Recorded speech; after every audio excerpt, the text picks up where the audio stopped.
Amitabh બચ્ચનની angioplasty કરાઈ. આજે સવારે મુંબઈની કોકિલાબેન હોસ્પિટલમાં દાખલ કરાયા હતા. લોકસભા ચૂંટણીનો સમગ્ર કાર્યક્રમ કાલે થશે જાહેર. ચૂંટણી પંચની પત્રકાર પરિષદ યોજાશે બપોરે 3 વાગે. લોકસભા સાથે ગુજરાત વિધાનસભાની પેટા ચૂંટણીની પણ થશે જાહેરાત. ગુજરાતમાં વિધાનસભાની 6 બેઠકો પર પેટા ચૂંટણી યોજાશે. પશ્ચિમ બંગાળ, યુપી જેવા મોટા રાજ્યોમાં 6 તબક્કામાં ચૂંટણી થાય તેવી શક્યતા. ઓડિશા, આંધ્રપ્રદેશ અને તેલંગાણામાં 1થી વધુ તબક્કામાં ચૂંટણી થઈ શકે.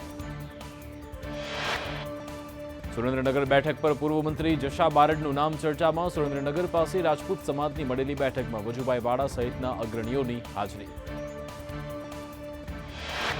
વડોદરાના ભાજપ નેતા જ્યોતિ પંડ્યાને સસ્પેન્ડ કરવા બાબતે કોંગ્રેસના ભાજપ પર પ્રહાર. કોંગ્રેસ નેતા નરેન્દ્ર રાવતે કહ્યું, ભાજપમાં કાર્યકરો ડરેલા, તેવું જ્યોતિબેને કહ્યું.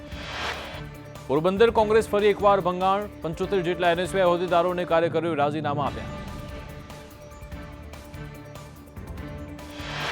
ગાંધીનગર સચિવાલયમાં નવા 2 હેલીપેડ બનાવવાની કામગીરી શરૂ. વિધાનસભાના પાછળના ભાગે 2 હેલીપેડનું કામ શરૂ. સુરત એરપોર્ટ પર ફ્લાઇટનો ટ્રક સાથે અકસ્માત. રનવેના છેડે ઉભેલી ટ્રક સાથે અથડાઈ ફ્લાઇટ. શારજહાંથી આવેલી ફ્લાઇટમાં 160 મુસાફર હતા સવાર.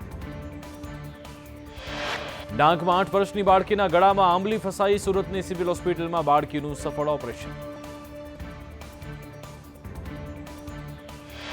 રાજકોટમાં કિન્નરોએ પોલીસ સ્ટેશનને બાનમાં લીધું. આંતરિક ઝઘડામાં કિન્નરોએ કર્યો ઉગ્ર વિરોધ.